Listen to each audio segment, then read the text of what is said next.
With protests continuing across Chicago, Rahm Emanuel just gave a speech today to show that he understands the concerns of those protesting and that real change is finally on the way. Let's watch. We need to talk about what to do differently to ensure that incidents like this do not happen again,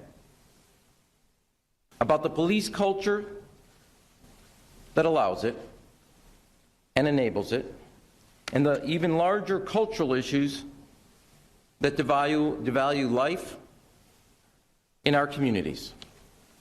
What happened on October 20th, 2014 should never have happened. Supervision and leadership in the police department and the oversight agencies that were in place failed, and that has to change. I am the mayor. As I said the other day, I own it. I take responsibility for what happened because it happened on my watch. And if we're going to fix it, I want you to understand it's my responsibility with you. But if we're also going to begin the healing process, the first step in that journey is my step, and I'm sorry. Nothing less than complete and total reform of the system and the culture that it breeds. So in that clip, he's talking about the revealed video of the shooting of Laquan McDonald. It should have never happened, and if it was going to happen, the video should have never been released. He didn't actually say that, but they did hold it for a long time. So, as I watch that, I have two different reactions. One is, look, it's a pretty good way of apologizing, fairly thorough. I didn't mention people by name, right? But yeah. So it had issues there, and protesters pointed that out later. But it seemed genuine. Okay, now the second thought I have is this is Rahm Emanuel, and I've tracked his whole career. It's not like he's new to us and like, oh, who's this guy? Oh man, he messed up. Golly gee willikers. Yeah. And here he is owning up to it. This guy is one of the most insincere politicians that I've ever seen in my lifetime, right? Yeah. So, he usually loves to yell at progressives and liberals and his own base, and will only go to appease them, as he's doing here in the case of the citizens of Chicago who are mad at him, if his ass is on the line. Yeah. So all of a sudden, his ass is on the line, and he's really, really sorry. Now, you see, the thing is, he's going to have more of an emotional reaction in the second clip we're going to show you. But you should have thought this from day one, right? You say like, hey, this happened on my watch, so I own it. So my second reaction to that is, yeah, no shit, Sherlock. Like, did that just occur to you because people are mad at you, and for the first time you feel that your political life is in danger, right? Yeah. That's why, all right, I'm responsible. I forgot about that. Yeah, you've been responsible all along, and you've been screwing up all along. I think that those sorts of concerns would have been more salient to him at that time had there been like an impending election. Oh, I see. Right. So let's give you more emotion, and then I'm going to continue to criticize. Okay. One young man asked me a simple question that gets to the core of what we're talking about. He said, do you think the police would ever treat you the way they treat me?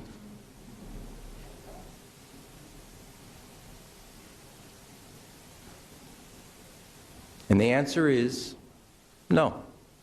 And that is wrong. And that has to change in this city. That has to come to an end, and end now. No citizen is a second-class citizen in the city of Chicago. So he gets emotional there, almost teary-eyed. You want to reach out to him. I'm glad he spoke to those kids, and I'm glad he got that message away. On the other hand, it's ripping at me to scream at him, like, why didn't you realize that from the first day you came into office? And much earlier than that, when you were years and years ago. Really, you didn't know that young black kids in Chicago don't get treated as well as the mayor does? Like, that's the news to you? Like, you didn't know that black people in Chicago have been complaining about the police for decades and decades? And you were mayor for all this time. You're on your second term, and that was news to you? You just met a young black kid, and you just learned that? Come on, dude. So then that gets me to my larger point, which is, when did you see the Laquan McDonald video? Yeah. When did you see the video of Philip Coleman being dragged around that we can show you, right? When did you see the video of Robert Johnson getting shot, right? When did you see all these videos? Because if you just saw them the other day and you're like, whoa, I didn't know that was happening. Okay, well, you're a little slow, but maybe I can understand. Yeah. If you saw them a year ago, but now all of a sudden you're outraged because your ass is on the line, well, then I'm not buying your crocodile tears. We've seen a million times where protests start and they're laughed off. Then they become more serious, and now you have the emotion. The same sort of thing happened in Ferguson. Originally, the response from the police chief was weak sauce, and then eventually he comes out and he does his teary speech. But that's still just 1 to 10 steps removed from actual reform, which he's talking about having here. But I think, understandably, the protesters aren't buying it at this point. So one of the protest leaders said, "We will now hold our leaders accountable for the transgressions they commit and that are committed under their watch." And then, more importantly, perhaps, task forces, press releases, symbolic replacements of one crony for another are no longer enough to mollify the masses. And so, like, look, the teary speech is great, but if he's still, like, tied in with the police, I wouldn't settle for that. Okay, so by the way, the other guy who was shot was Ronald Johnson, and he got shot 5 times. I saw that video. They found a pistol on him later. They claimed that he had taken out the pistol at some point. You can't see that on camera. Yeah. Okay. You rarely can. Right. No, that's okay. Okay, he's running away with a gun. At this point, oh my God, he had a gun. That's like the cleanest shooting we've ever seen, right? But Laquan McDonald is unquestionable. You've seen it many times. But I want to show you the Coleman video here. It's pretty long. So what you're going to see is about 9 cops enter, give or take a couple dozen, into his cell. They've got to subdue him. They tase him. And then the way they drag his body out is what's really disturbing. Now let's watch.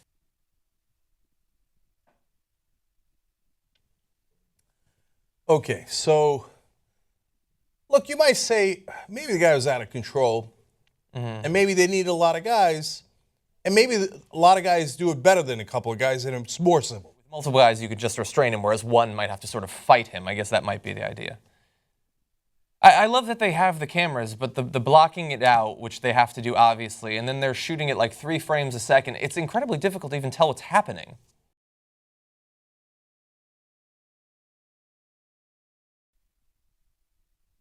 Go with the actual dragging. Yeah, his legs are limp. Okay, don't drag the guy like that. Don't drag him. It's not like they don't have enough people to carry him. He's a human being.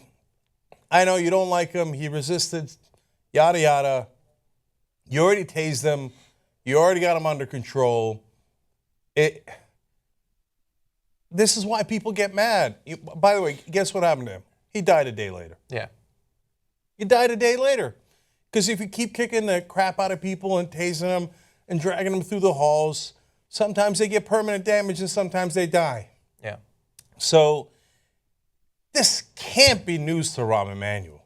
It can't be news. If it is news, then boy, he's the most clueless mayor that's ever been in a major city. I've seen a lot of politicians cry in my lifetime. I've never seen them cry before they got caught. So Duke Cunningham, oh, if you saw him, you would have thought it was the most genuine thing you ever saw in your life. Yeah. On his way to jail, weeping up a storm. Oh, Jesus, what have I done? Dear Lord, dear, I found you, Jesus, right?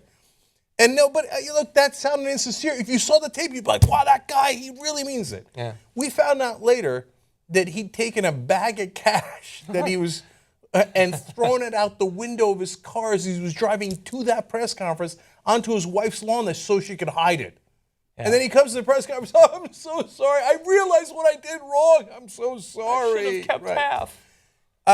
Rahm Emanuel, you would have gotten 1,000% credit for it if before the video, you're 13 months into Laquan McDonald's video, you are hiding, the city of Chicago is hiding, you some point go, hey guys, you know what? I know we're hiding it, but let me take a sneak peek at it since I'm the mayor. Yeah. Oh, wow, that's really bad. That's really I'm going to release it without a court ordering me, Or even if I don't release it, I'm going to come out and go, you know what? Something bad happened on my watch, and I'm not going to tolerate it. Yeah. So, but when now there are thousands of people protesting in the streets, and all of a sudden your career's on the line, and then you come at me with your tears, you're going to have to excuse me that I don't believe you. And you're going to have to excuse me that it's not good enough that in your second term for you to realize there's a problem and to start to begin to address it only because your career is on the line. Why didn't you begin to address it so many years ago? Because you never cared, because that didn't affect you. They have a black site in Chicago, almost like a CIA black site, where they make people disappear. Is that news to you, Rahm Emanuel? I mean, what else is news to you as a Chicago mayor? Yeah. So now, at the end, I got to conclude that there's crocodile tears. You mentioned the home on Square. I'm not going to bore you with the details, but yeah, thousands and thousands of people go there. Only a couple of dozen get access to a lawyer, and those numbers that we have, which are already horrendous, are for the people who are eventually charged with something. The people that are taken there and then not charged with anything and just thrown back out on the street, we have no idea about those people. But we have heard about rapings that have gone on there, assaults that have gone on, blackmail, torture effectively. Many people consider it torture. And thankfully, there are going to be some sort of hearings going on right now. And supposedly, the Department of Justice might look into it. They seem interested in looking into it. I would say perhaps fit in a little bit of an investigation. Before we find out that there's tapes there showing people being dragged down hallways or shot 16 times. Rahm thinks he's so clever. I'm not sure that's the case. I mean, look, dude, you got millions upon millions of dollars in, corporate money, connected money, and you won a couple elections. Yeah. That doesn't make you particularly clever. It makes you particularly corrupt. But these people are not fooled anymore. And so enough is enough. Yeah. If by this time you couldn't figure out that there was corruption in the Chicago police and that perhaps they weren't treating African Americans the same way that they treat the esteemed citizens of Chicago, come on. Then you're never going to figure it out. Does anyone genuinely believe that Rahm Emanuel has had a legitimate awakening, a moral awakening? Like, oh my God, before he was just a seedy politician, but now he has seen the light. Yeah. And in the light, he realizes, oh my God, we're all equal citizens. I should represent you all. Yeah. Yeah, okay, maybe. Maybe. But probably not.